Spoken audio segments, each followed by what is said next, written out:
യുഗപ്രഭാവനായ ശ്രീനാരായണ ഗുരുദേവൻ മനുഷ്യരാശിയുടെ സമഗ്രമായ പുരോഗതിയെ ലക്ഷ്യമിട്ടുകൊണ്ട് 1928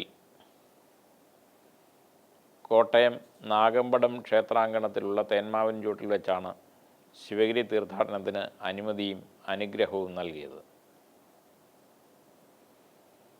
ഭാരതത്തിലെ പൊതുവെ തീർത്ഥാടന കേന്ദ്രങ്ങളെ വിലയിരുത്തുമ്പോൾ എല്ലാ തീർത്ഥാടന കേന്ദ്രങ്ങളും ആധ്യാത്മികതയ്ക്ക് പ്രാധാന്യം കൊടുത്തുകൊണ്ടാണ് മുന്നോട്ട് പോകാറുള്ളത്.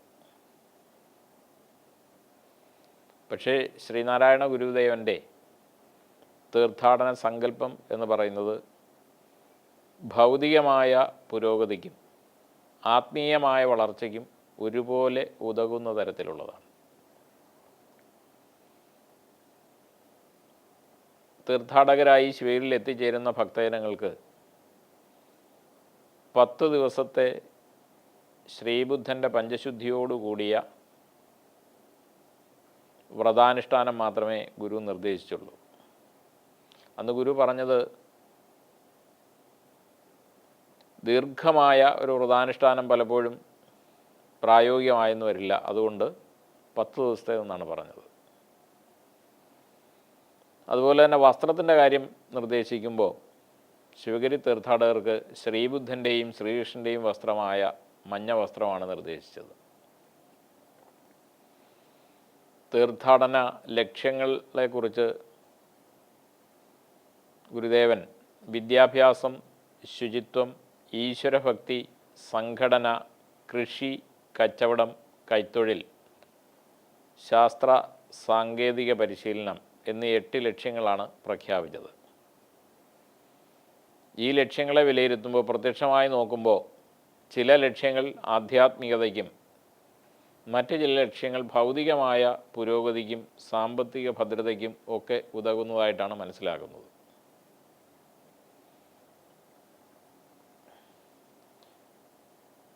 ശുചിത്വവും ഈശ്വരഭക്തിയും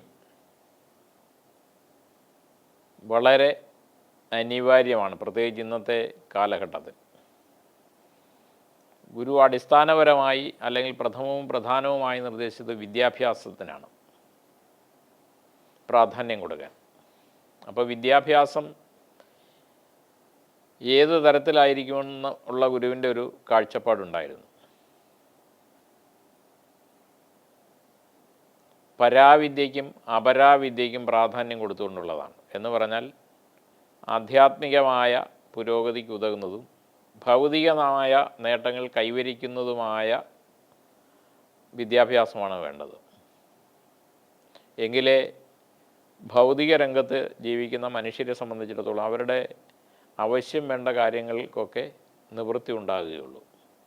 അതോടൊപ്പം തന്നെ ആത്മീയമായ വളർച്ചയും കൈവരിക്കുക. പൊതുവേ തീർത്ഥാടന കേന്ദ്രങ്ങളെല്ലാം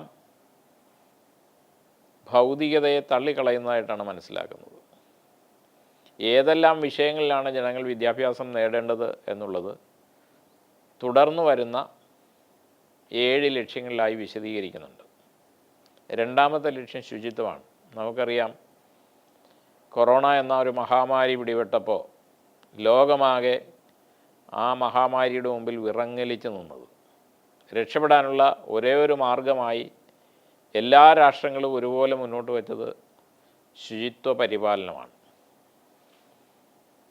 ഗുരുവിൻ്റെ സങ്കല്പത്തിലുള്ള ശുചിത്വം എന്ന് പറയുന്നത് ബാഹ്യവും ആഭ്യന്തരവുമായ ശുചിത്വമാണ്. എല്ലാ മതാചാര്യന്മാരും ശുചിത്വത്തിന് പ്രാധാന്യം കൊടുക്കുന്നുണ്ട്. ഉദാഹരണമായി പറഞ്ഞാൽ ബൈബിൾ വചനങ്ങളിൽ മനഃശുദ്ധിയുള്ളവർ ഭാഗ്യവാന്മാർ, എന്തെന്നാൽ അവർ ദൈവത്തെ കാണും എന്ന് പറയുന്നുണ്ട്. അവിടെ നമ്മൾ മനസ്സിലാക്കേണ്ടത് മനഃശുദ്ധി കൈവരിച്ചാൽ ഭൗതികമായ പുരോഗതി മാത്രമല്ല ആത്മീയമായ വളർച്ചയും നേടാൻ കഴിയുമെന്നാണ്.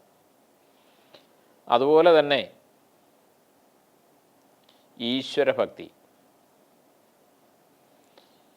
ഈശ്വരഭക്തി ജനങ്ങളിൽ വളർത്തിയെടുക്കുന്നതിന് വേണ്ടി ഗുരുദേവൻ അക്ഷീണം പ്രയത്നിച്ചിട്ടുണ്ട്. 1888 അരുവിപ്പുറത്ത് ശിവപ്രതിഷ്ഠയോടുകൂടി ആരംഭിച്ച് കേരളം, തമിഴ്നാട്, കർണാടക എന്നീ 3 സംസ്ഥാനങ്ങളിലായി ഏതാണ്ട് 52-ൽ പരം ക്ഷേത്രങ്ങൾ ഗുരുദേവൻ നേരിട്ടും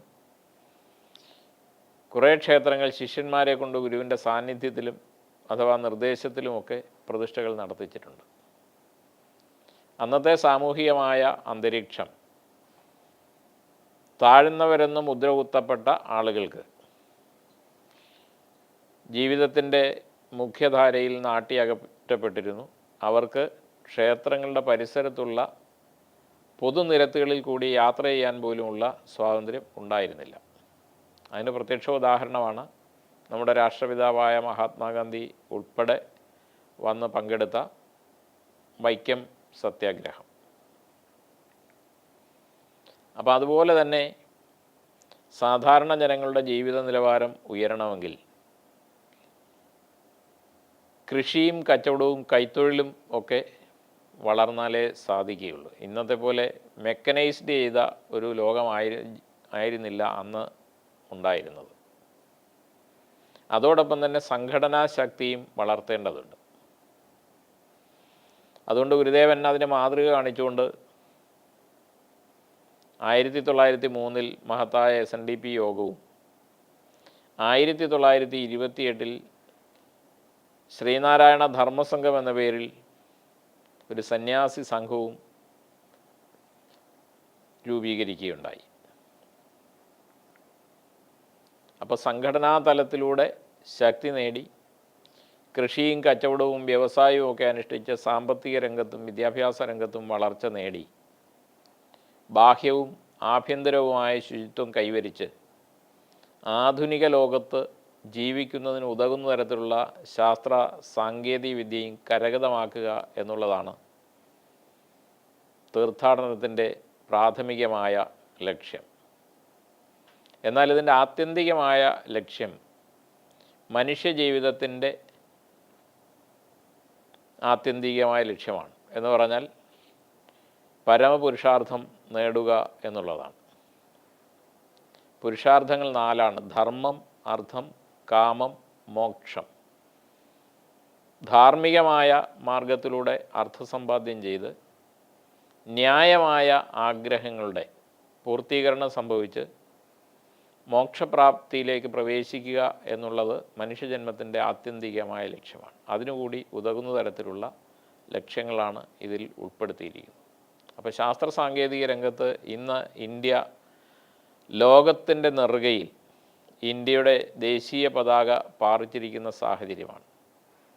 പല രംഗങ്ങളിലും ലോകത്തെ ശാസ്ത്ര സാങ്കേതിക രംഗത്തെ അതിഭീമന്മാരെ പോലും കടത്തിവെട്ടിക്കൊണ്ട് നമ്മളുടെ മംഗൾയാൻ്റെ വിജയം, ചന്ദ്രയാൻ 2-ൻ്റെ വിജയം, ആദിത്യ L1-ൻ്റെ വിജയം, ചന്ദ്രയാൻ 2 ഒക്കെ ദക്ഷിണ ധ്രുവത്തിൽ ആണ് ലാൻഡ് ചെയ്തത്. ആ അന്താരാഷ്ട്ര റെക്കോർഡ് ഇന്ത്യക്ക് സ്വന്തമാണ് ലോകമുള്ള കാലം വരെയും.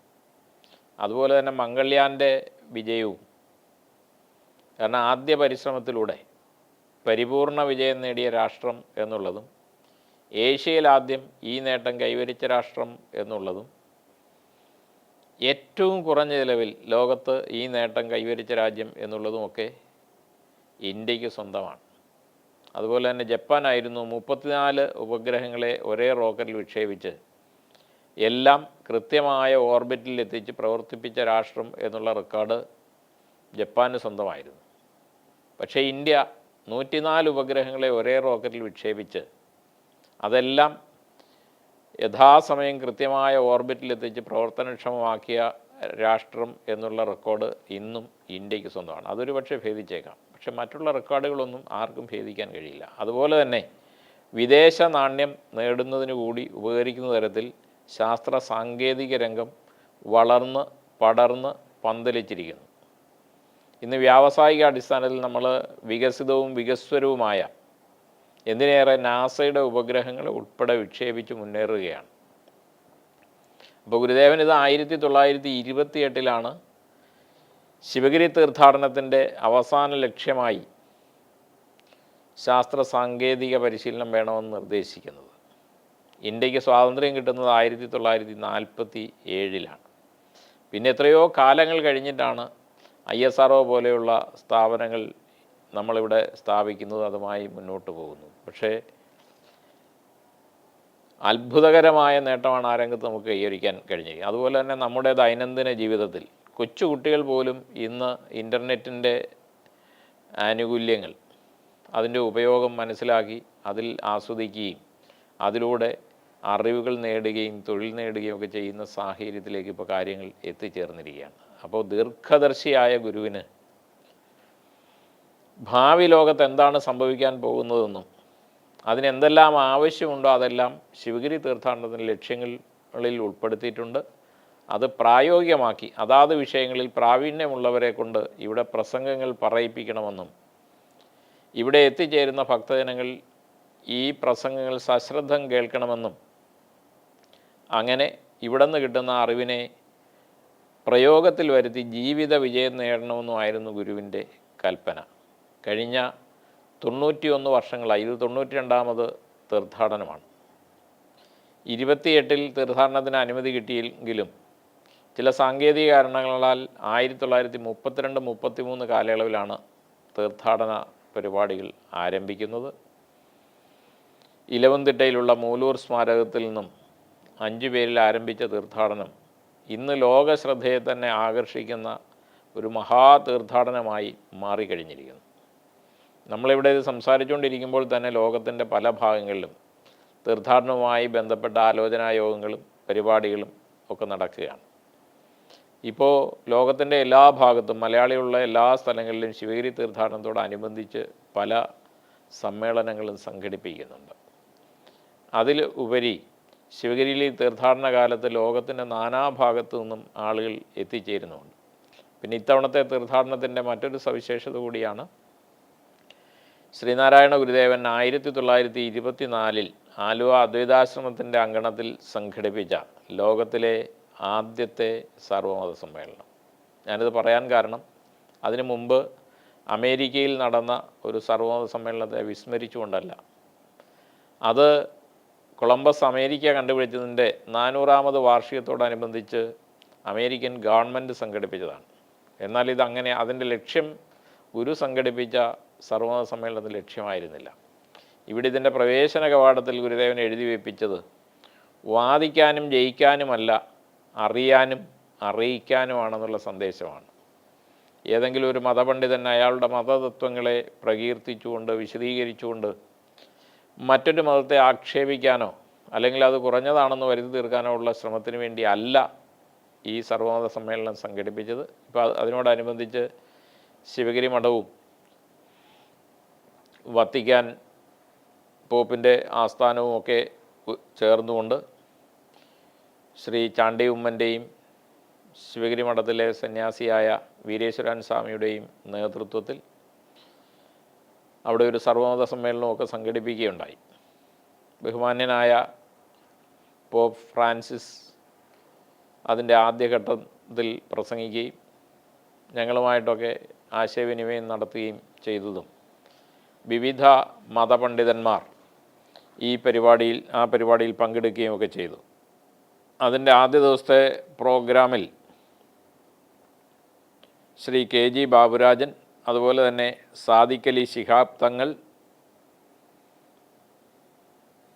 ജ്ഞാനി രജ്ഞിത്